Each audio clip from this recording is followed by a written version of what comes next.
nós vamos falar de um assunto bem interessante, intrigante para alguns, porque vamos falar de testes proféticos. Será que a gente precisa desse tipo de avaliação? Bom, eu acredito que sim, porque para a gente acreditar em alguém, no que ela está falando, a gente precisa pesquisar na Bíblia para ver se existe ligação, se existe coerência no que a pessoa fala e à luz da Bíblia, se combina tudo aquilo que ela está falando com as mensagens de Deus. Não é isso, Marcos? Com certeza. E hoje o Marcos vai nos ajudar nessa parte, ele vai estar explicando sobre isso.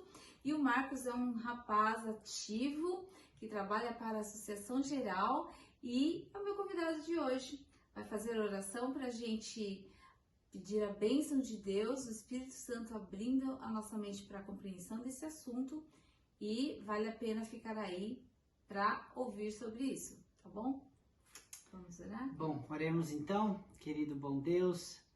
Eu gostaria de pedir que o Senhor abençoe de uma forma especial o nosso estudo. Amém. E também que o Senhor abençoe cada pessoa que esteja nos assistindo, que venha nos assistir. Amém. Que o Teu Espírito Santo possa alcançar essas pessoas e que ao ouvirem esse estudo possam sentir a Tua mão segurando a mão deles. Amém. Obrigado por Tuas bênçãos e pelo dom profético que o Senhor dá a tantos.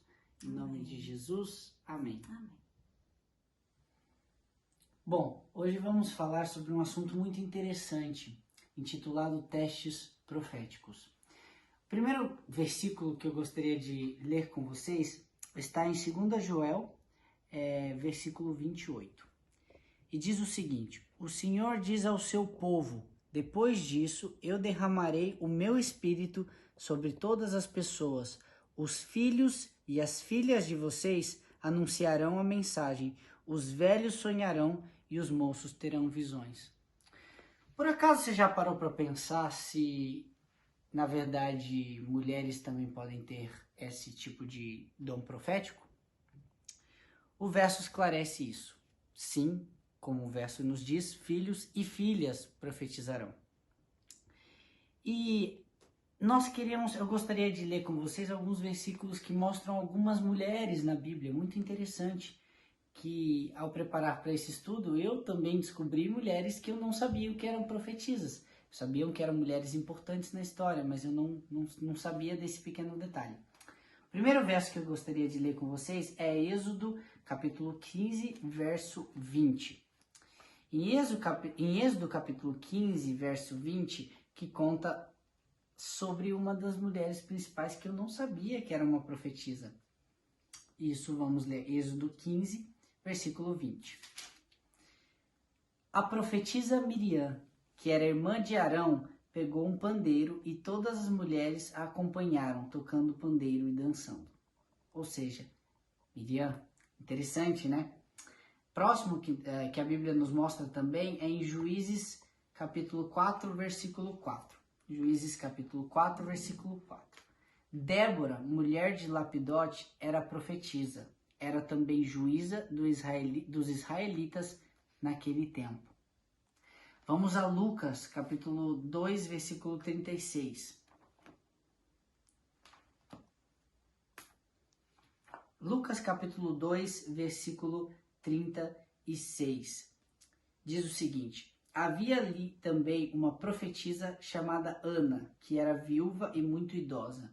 Ela era filha de Fanuel, da tribo de Aser. 7 anos depois que ela havia casado, o seu marido morreu, ou seja, mais uma que Ana. E por último, vamos abrir em Atos, capítulo 21, versículo 8 e 9. Atos, capítulo 21, versículos 8 e 9. No dia seguinte, partimos e chegamos à cidade de Cesareia.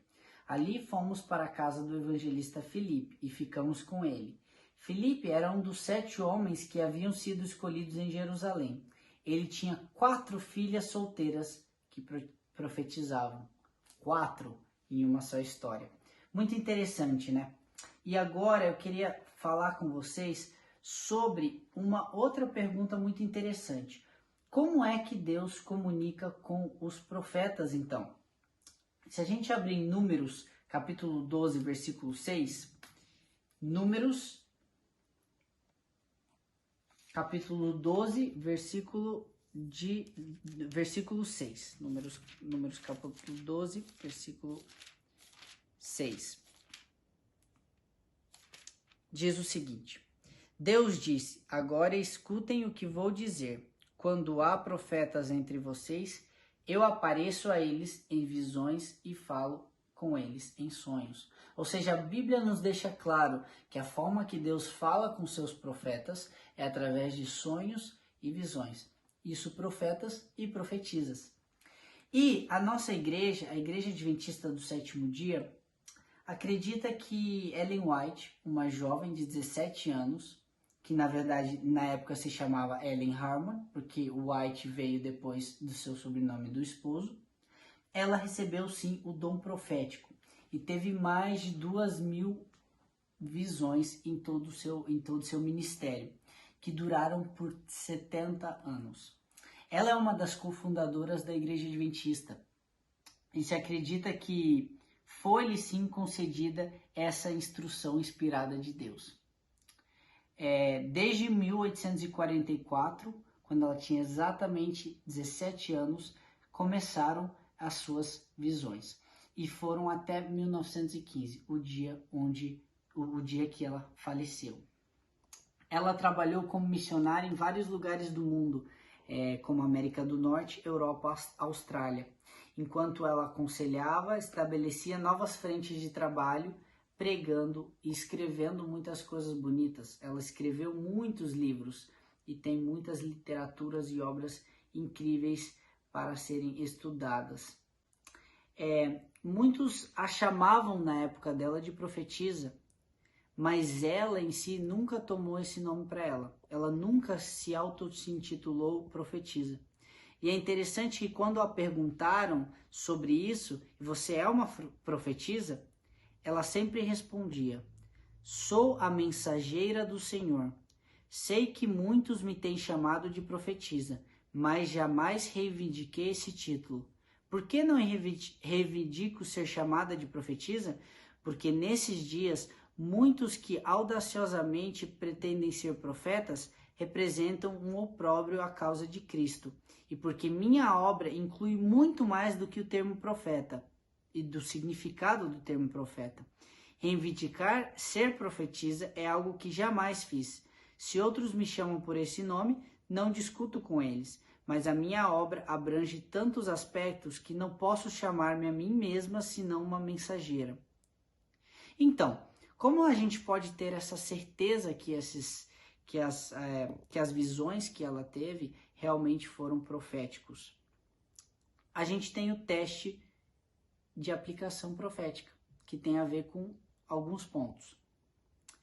E a pergunta interessante que a gente tem para reflexão é: de que modo se comporta o ministério de Ellen White e as coisas que ela escreveu face aos testes bíblicos de um profeta?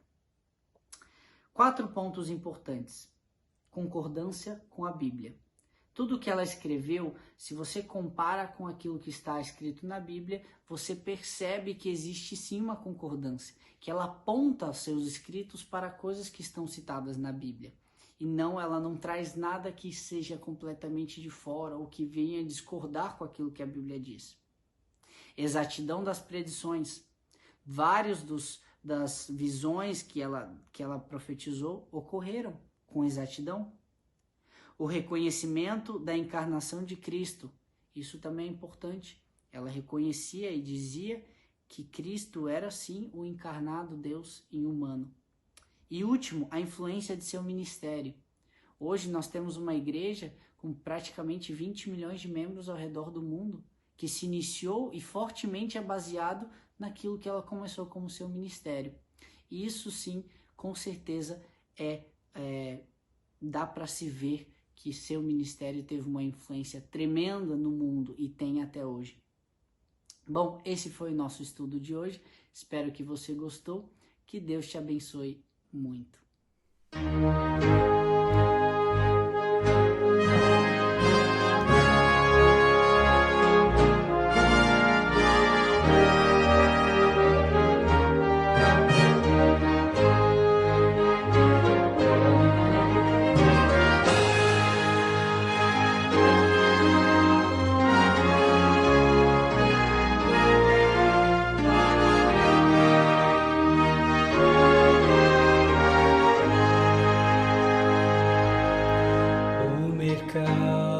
está vazio, o trabalho terminou, não há tráfego nas ruas, o barulho já cessou. Os ceifeiros lá no campo já deixaram seu labor. Em suspense está a terra, é a volta do Senhor. O Rei vem vindo, o Rei vem vindo. A trombeta está soando, os remidos a chamar. O Rei vem vindo, o Rei vem vindo. Aleluia, Ele vem me buscar. Eis que se abrem sepulturas ante a ordem do Senhor. Os remidos ressuscitam entre hosanas e louvor, mas os maus em desespero, em angústia e aflição, já se escondem pelas rochas, fogem da destruição. O Rei vem vindo, o Rei vem vindo. A trombeta está soando, os remidos a chamar. O Rei vem vindo, o Rei vem vindo. Aleluia, Ele vem me buscar. Já os salvos vão subindo, ouço o coro angelical, todo o céu está se abrindo, há um brilho sem igual, como o som de muitas águas, nós ouvimos ecoar. Aleluias ao Cordeiro, nós já vamos para o lar. O Rei vem vindo, o Rei vem vindo. A trombeta está soando, os remidos a chamar. O Rei vem vindo, o Rei vem vindo. Aleluia, Ele vem me buscar.